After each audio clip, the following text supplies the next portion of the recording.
Hi friends, welcome to Deepika reviews. Kalavari Kodalu Kanaka Mahalakshmi upcoming ఎపిసోడ్లో ఏం జరగబోతుందో తెలుసుకోవాలనుకుంటున్నారా? అయితే ఛానల్ను సబ్స్క్రైబ్ చేసుకుని సపోర్ట్ చేయడం మర్చిపోకండి. రే విహారీ, నా గురించి ఎంక్వైరీ చేసింది చాలే, కానీ మీ అమ్మ కోసం ఒక అంబులెన్స్ బుక్ చేయి అని చెప్పి భుజంగం విహారీకి ఫోన్లో చెప్తూ ఉంటాడు. రే, మా అమ్మ కోసం అంబులెన్స్ బుక్ చేయడం ఏంట్రా? అసలు నువ్వు ఎక్కడున్నావు, ఏం చేయబోతున్నావు అని విహారీ భుజంగాన్ని నిలదీస్తూ ఉంటాడు. క్లూ ఇచ్చినా కూడా కనిపెట్టలేకపోతున్నావా విహారీ అని భుజంగం అంటూ ఉంటాడు. రేయ్, మా అమ్మకి ఏమైనా అయితే నిన్ను చంపేస్తాను అని చెప్పి విహారీ అంటాడు.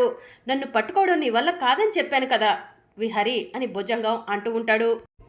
సరే, నువ్వు నన్ను చంపాలని తెగ ఆతృత పడుతున్నావు కదా, మీ అమ్మను చంపడానికి ఇప్పుడే బయలుదేరుతున్నాను. నీకు చాతనైతే వచ్చి నన్ను పట్టుకోరా అని చెప్పి భుజంగం విహారీకి చెప్తూ ఉంటాడు. రేయ్ రేయ్ రేయ్ అని విహారీ అంటూ ఉంటే ఇక భుజంగం ఫోన్ కట్ చేస్తాడు.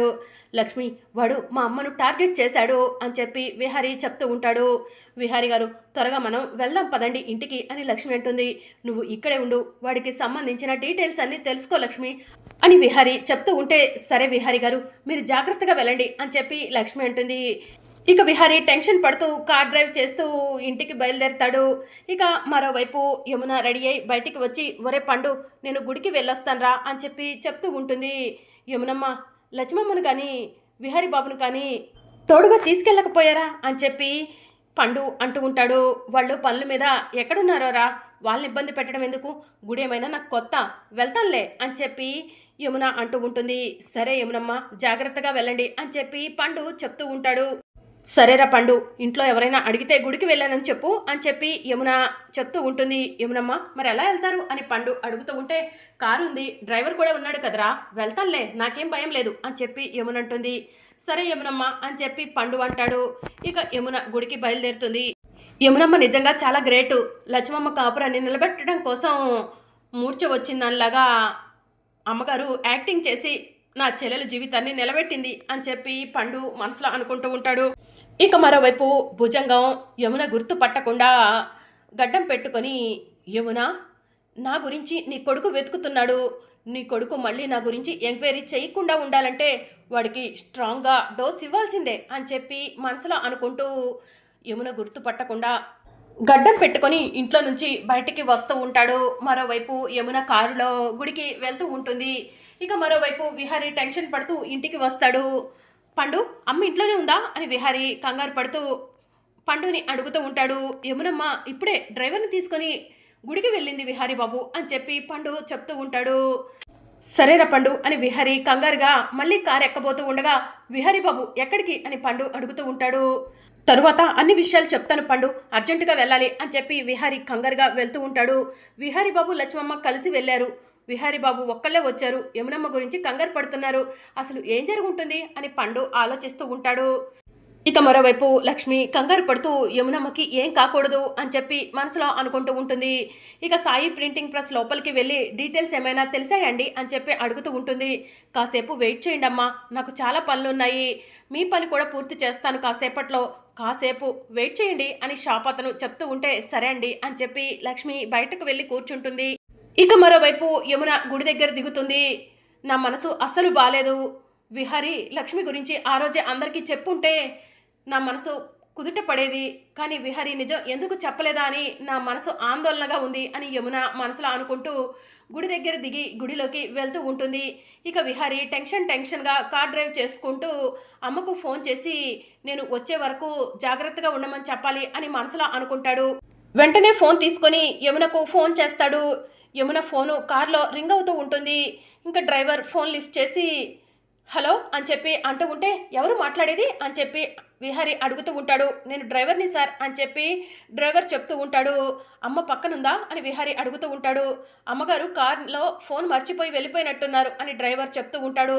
అమ్మ దగ్గరలో ఉంటే ఒకసారి ఫోన్ ఇవ్వు అని విహారీ అంటూ ఉంటే డ్రైవర్ అటు ఇటు చూస్తూ ఉంటాడు.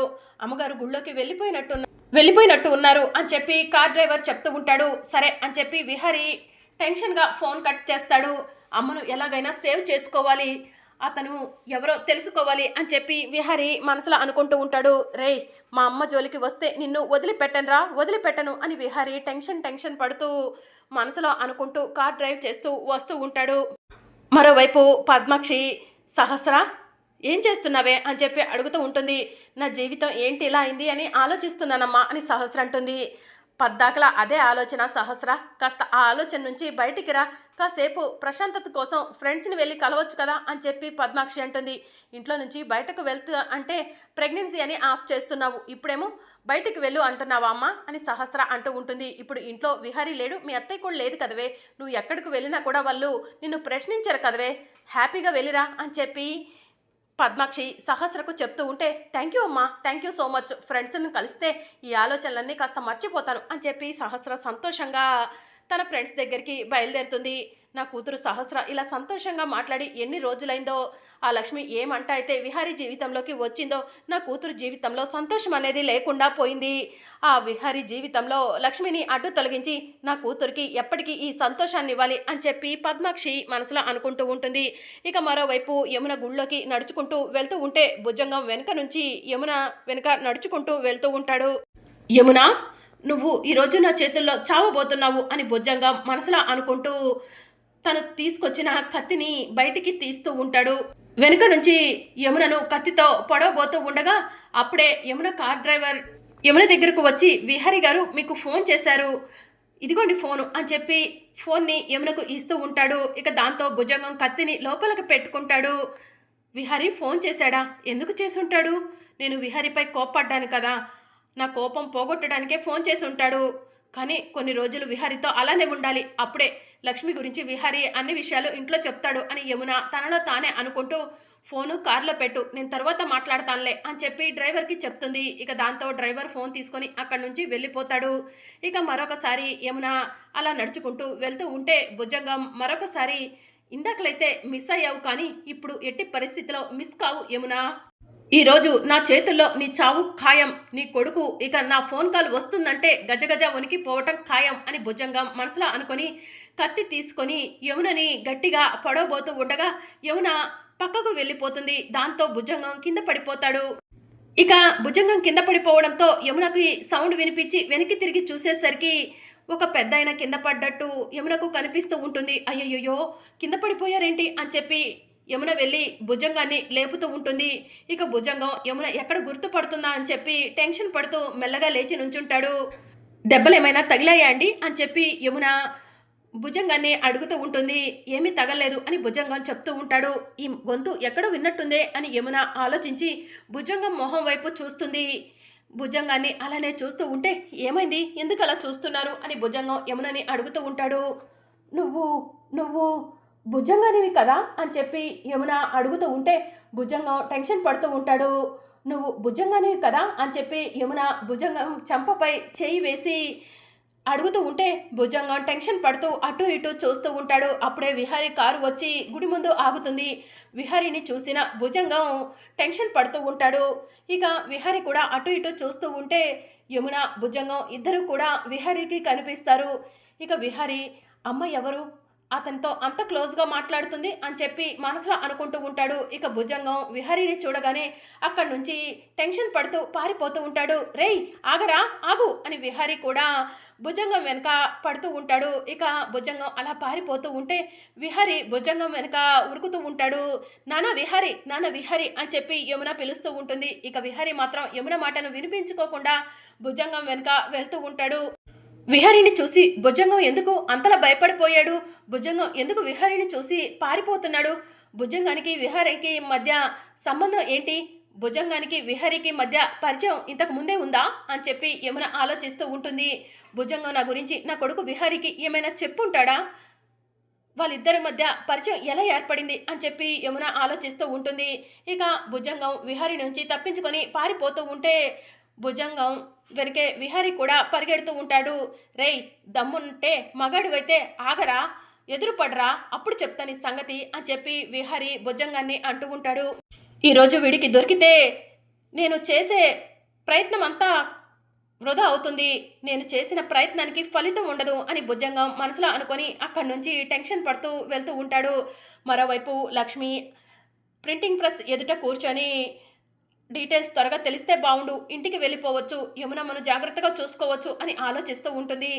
అప్పుడే వీర్రాజు లక్ష్మిని చూస్తాడు. ఒరే పానకాలు, అటు చూడరా, అక్కడ ఉంది లక్ష్మిలా ఉంది అని చెప్పి అంటూ ఉంటాడు. లక్ష్మిలా ఉండటం ఏంటయ్యా, లక్ష్మినే అని పానకాలు చెప్తూ ఉంటాడు. ఒరే పానకాలు, మనం ఈరోజు ఇలాంటి పరిస్థితిలో ఉన్నామంటే దానికి కారణం ఆ లక్ష్మియే. ఆ లక్ష్మి వల్లే మనం ఇలా మారిపోవాల్సి వచ్చింది. ఆ లక్ష్మిని వేసేద్దాంరా, మనం పూర్వ వైభవాన్ని పొందుదాంరా అని చెప్పి వీర్రాజు అంటూ ఉంటాడు. వద్దయ్యా బాబు, ఒకసారి ఆ లక్ష్మి జోలికి పోయి ఇలాంటి గతి పట్టించుకున్నాము, మరొకసారి ఆ లక్ష్మి జోలికి పోతే ఇక మనం ఈ భూమి మీద అడుక్కోవడానికి కూడా ఉండదు అని చెప్పి పానకాలు చెప్తూ ఉంటాడు. ఏంట్రా భయపడుతున్నావా? నా చెల్లెలు అంబికకు ఫోన్ చేసి లక్ష్మిని వేసేయమంటాదేమో అడుగుతాను. నా చెల్లెలు అంబిక అంతా చూసుకుంటుంది అని చెప్పి వీర్రాజు చెప్తూ ఉంటాడు. అవును, అంతా చూసుకుంటుంది, ఈరోజు అడుక్కోతుంటే కూడా చూస్తూనే ఉంది, కొంచెం కూడా సహాయం చేయట్లేదు అని చెప్పి పానకాలు అంటూ ఉంటాడు. అవునరా పానకాలు, ఆ అంబిక గుండెలు తీసిన బంటురా, ఎటు కుదిరితే అటు మాట్లాడుతుంది అని చెప్పి వీర్రాజు చెప్తూ ఉంటాడు. ఇప్పుడు మనం ఆ లక్ష్మి ఎదురుగా ఉన్నా కూడా ఏమీ చేయలేమయ్యా అని చెప్పి పానకాలు చెప్తూ ఉంటాడు. నువ్వు ఏమీ చేయలేవేమో, నేను చేస్తాన్రా, ఆ లక్ష్మిని ఈ భూమి మీద లేకుండా చేస్తాన్రా అని వీర్రాజు అటు ఇటు చూస్తూ ఉంటాడు. దేనికోసం అయ్యా చూస్తున్నారు అని పానకాలు అడుగుతూ ఉంటాడు. ఆ లక్ష్మిని చంపటానికి ఏమైనా దొరుకుతుందేమోనని చూస్తున్నాన్రా అని వీర్రాజు చెప్తూ ఉంటాడు. వద్దయ్య గారు, నేను చెప్పేది వినండి, బ్రతుకుంటే ఇంకేదైనా చేసి బ్రతకొచ్చు, కానీ లక్ష్మి జోలికి వెళ్ళామని తెలిస్తే ఆ విహారీ బ్రతకనివ్వడు, వదిలిపెట్టండి అని పానకాలు చెప్తూ ఉంటే వీర్రాజు దేనికో అటు ఇటు చూస్తూ ఉంటాడు. చెప్తుంటే అర్థం కావట్లేదా? నేనైతే మీతో పాటు రాను, మీరు వెళ్ళి ఆ లక్ష్మిని చంపుకుంటే చంపుకోండి, నాకు మీకు సంబంధం లేదు అని పానకాలు చెప్తూ ఉంటాడు. రే అదిగోరా కర్ర, ఆ కర్ర తీసుకొచ్చి లక్ష్మి తల మీద ఒక్కటిస్తాను, ఆ లక్ష్మి చస్తుంది అని వీర్రాజు కర్ర తీసుకొని అటు పక్కకి చూసేసరికి అక్కడ లక్ష్మి కనిపించదు. ఇదేంట్రా, లక్ష్మి అక్కడ లేదు అని చెప్పి వీర్రాజు అంటూ ఉంటాడు. వెళ్ళిపోయి ఉంటుందిలే బాబుగారు, ఇక వదిలేసేయండి, ఆ లక్ష్మి జోలికి వెళ్తే మన ప్రాణాలు పోతాయని, మన ప్రాణాలు ఇంకా కొన్ని రోజులు ఉంచాలని ఆ దేవుడు ఇదంతా చేసినట్టున్నాడు అని చెప్పి పానకాలు చెప్తూ ఉంటాడు. ఇక మరోవైపు విహారీ భుజంగం వెనుక పరిగెడుతూ ఉంటాడు. ఇక భుజంగం కూడా విహారీని తప్పించుకొని వెళ్తూ ఉంటాడు. ఇక విహారీ సడన్గా వేరే రూట్లో నుంచి వెళ్ళి భుజంగానికి ఎదురు నుంచుంటాడు. వీడికి దొరికిపోయానే అని చెప్పి భుజంగం మనసులో అనుకుంటూ ఉంటాడు. ఇంకా ఎక్కడికి పోతావురా, ఇక నా నుంచి నువ్వు తప్పించుకోలేవు, నా నుంచి నిన్ను ఎవరు కాపాడలేవరు, అసలు నన్ను ఎందుకు బ్లాక్మెయిల్ చేస్తున్నావు, నా కుటుంబాన్ని ఎందుకు నాశనం చేయాలనుకుంటున్నావు, నా కుటుంబానికి నీకు మధ్య ఉన్న సంబంధం ఏంటి చెప్పు అని చెప్పి విహారీ భుజంగాన్ని నిలదీస్తూ ఉంటాడు. ఇక మరోవైపు యమున గుడి దగ్గర విహారీ కోసం చూస్తూ ఉంటుంది. విహారీ ఎక్కడికి వెళ్ళాడు, భుజంగం వెనుక ఎందుకు పరిగెట్టాడు, అసలు ఎందుకు విహారీ గుడికి వచ్చాడో నాకు అర్థం కావట్లేదు, విహారీకి ఏం జరగకూడదు అని చెప్పి యమున దేవుడికి దండం పెట్టుకుంటూ ఉంటుంది. చెప్పరా, నిన్నే అడుగుతుంది, నువ్వు నన్ను ఎందుకు బెదిరిస్తున్నావు, నా కుటుంబాన్ని ఎందుకు నాశనం చేయాలనుకుంటున్నావు, నీకు నా కుటుంబానికి సంబంధం ఏంటి అని చెప్పి విహారీ భుజంగాన్ని అడుగుతూ ఉంటాడు. భుజంగం పారిపోవడానికి ప్రయత్నం చేస్తూ ఉంటాడు. ఇక నువ్వు నా నుంచి తప్పించుకోలేవు, నాకు దొరికిపోయావు అని విహారీ భుజంగాన్ని అంటూ ఉంటాడు. మరి అప్కమింగ్ ఎపిసోడ్లో ఏం జరగనుందో తెలుసుకోవాలనుకుంటున్నారా? అయితే ఛానల్ను సబ్స్క్రైబ్ చేసుకోండి.